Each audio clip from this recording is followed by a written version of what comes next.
10 kilometre দূরে নতুন কারখানার শিলান্যাস। ডানকুনিকে দেখে নতুন করে আশায় বুক বাঁধছে সিঙ্গুরবাসী।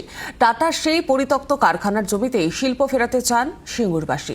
ভিন রাজ্যের পরিযায়ী শ্রমিক না হয়ে বাংলাতেই কাজ চান তারা। নতুন সরকার, নতুন পরিকল্পনা, নয়া শিল্পের সম্ভাবনা। রাজ্যে পালাবদলের 2 মাসের মধ্যেই শিল্পের দিশা দেখাচ্ছে শুভেন্দু অধিকারীর সরকার। তারই ফল ডানকুনিতে নতুন কারখানায় শিলান্যাস।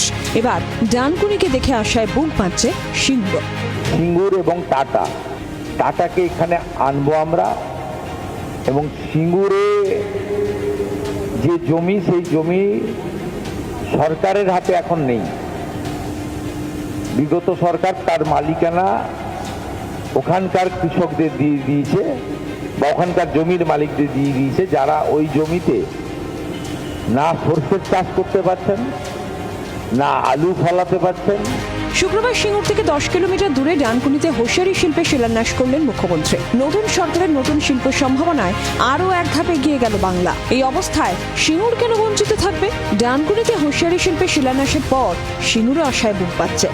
সিঙ্গুরে জায়গা রয়েছে, এক্সপ্রেসওয়ে রয়েছে, সিঙ্গুরে কানেক্টিভিটি অত্যন্ত ভালো, এবং সেখান থেকে প্রশাসনিক সদিচ্ছাও রয়েছে, এবং এলাকায় যেভাবে শান্তি বিরাজ করছে, প্রশাসনিক সুশাসন প্রতিষ্ঠা হয়েছে, প্রশাসনিক শান্তি, মানুষ আশাবাদী অবশ্যই। এবং সিঙ্গুরের মানুষ একটা জায়গায় তো আঘাত পেয়েছে যে আমরা জমি দিয়েছি, হয়তো সেখানে সামান্য ইচ্ছুক, সামান্য অনিচ্ছুকের যে দ্বন্দ্বটা সেটা নেই।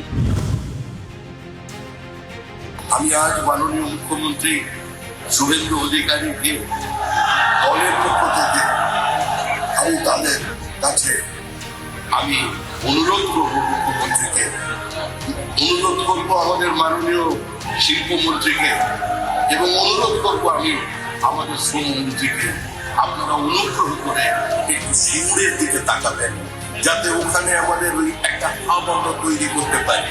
চারিদিকে শুধুই নিস্তব্ধতা আর ঝিঝি পোকার ডাক, অথচ সিঙ্গুরের এইখানেই শ্রমিকদের কোলাহলে ভরে যাওয়ার কথা ছিল। 2008 সালে টাটাদের ন্যানো গাড়ির যে কারখানা, সেই কারখানা গুজরাটের সানন্দে চলে যায়। তারপর থেকে সিঙ্গুরের জমির চরিত্র ঠিক এইরকম হয়ে আছে। চারিদিকে বন জঙ্গলে পরিপূর্ণ এবং লোহা কংক্রিটে ভর্তি।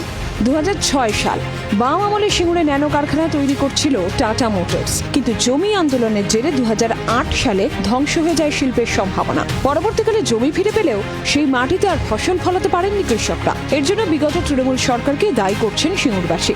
সিঙ্গুরে যাতে শিল্প হয়, বেকার সমস্যা এবং ভারতবর্ষের মানচিত্রে পশ্চিমবঙ্গের যে স্বাভিমান সেটা ফিরে আসে। সিঙ্গুরের কৃষকরা 100%-100%ই প্রস্তুত, তার কারণ আগের সরকার সিঙ্গুরের মানুষের সঙ্গে বেইমানি করেছে, ধোঁকাবাজি করেছে। ভর্তা জমি পড়ে রয়েছে, যেখানে কোনো চাষও হচ্ছে না। কৃষকরা চাইছে চাষ যখন হচ্ছে না, তাহলে শিল্প হোক।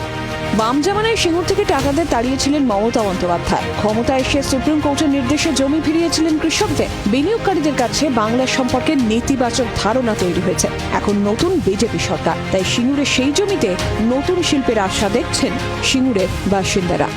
হুগলির সিঙ্গুর থেকে সুদীপ কোলের সঙ্গে বিধান সরকার, জি 24 ঘন্টা।